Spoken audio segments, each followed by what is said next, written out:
बार बार phone मिला रही थी कमला जी और कह रही थी मुझे तुम्हारी बहुत याद आ रही है। उधर से भी आवाज़ आई, मैं भी आपको बहुत प्यार करती हूँ, मुझे भी आपकी याद आती है, लेकिन मेरी मजबूरी है, मैं अभी नहीं आ सकती। और उधर से ये फ़ोन आवाज़ आते ही कमला जी और बेचैन हो जाती। 4 दिन हो चुके थे। कमला जी की तो रातों की नींद हराम हो गई थी। घर था जैसे अस्त व्यस्त हो गया था और आस पड़ोस का समाचार उन्हें कहीं से कुछ नहीं मिल रहा था। ये इतनी बेचैनी क्यों थी, किसके लिए थी? किशन लाल जी पूछ रहे थे, क्या हुआ भाग्यवान, सब ठीक तो है? इतना प्यार तो तुमने कभी मेरे से भी नहीं किया। क्या हुआ? क्या मुझसे कुछ बात हुई है? तुम इतने फ़ोन तो कभी मुझे भी नहीं मिलाती हो, कभी बच्चों के पास भी इतने फ़ोन नहीं करती हो। कौन है इस उम्र में जिसको तुम बार बार फ़ोन कर रही हो? कौन है जिसे तुम बार बार कुछ कह रही हो कि तुम्हारी याद आ रही है, तुम्हारी याद आ रही है? तभी कमला जी मुस्कुरा रही थी। क्यों, आपको क्या लगता है इस उम्र में मुझे प्यार हो गया है?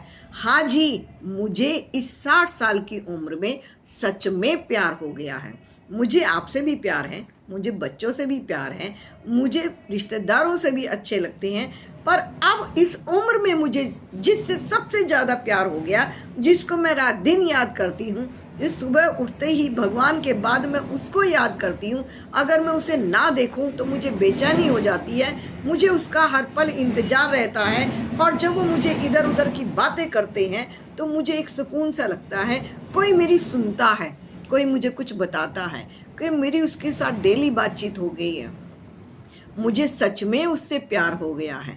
तो किशन लाल जी ने थोड़ा सा मजाक के स्वभाव में क्या, भाग्यवान हमें भी तो बताओ, सारी उम्र तो आपने मेरे लिए निकाल दी, अपने बच्चों के लिए निकाल दी, लेकिन इस उम्र का प्यार मेरी कुछ समझ में नहीं आया। कौन है? शरारती अंदाज में किशन लाल जी ने पूछ लिया था। अब तो कमला जी जैसे और मजाकिया मूड में आ गई थी। है जी, आपको भी बता देंगे, लेकिन सब्र तो करो, अभी वो 3 दिन और बाद आने वाले हैं। कौन है जो 3 दिन बाद आएंगे? अब सस्पेंस खत्म करने की बारी थी।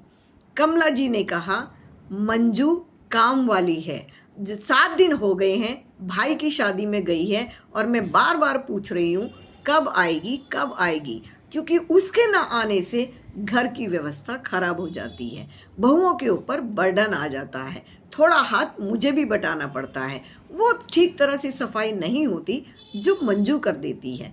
और तो और वो जो इधर उधर की बातें करती है ना, उससे मुझे बहुत अच्छा लगता है कि कोई मेरी बातें सुनता है और कोई मुझे सुनाता है। तो मंजू है जिससे मुझे प्यार हो गया है।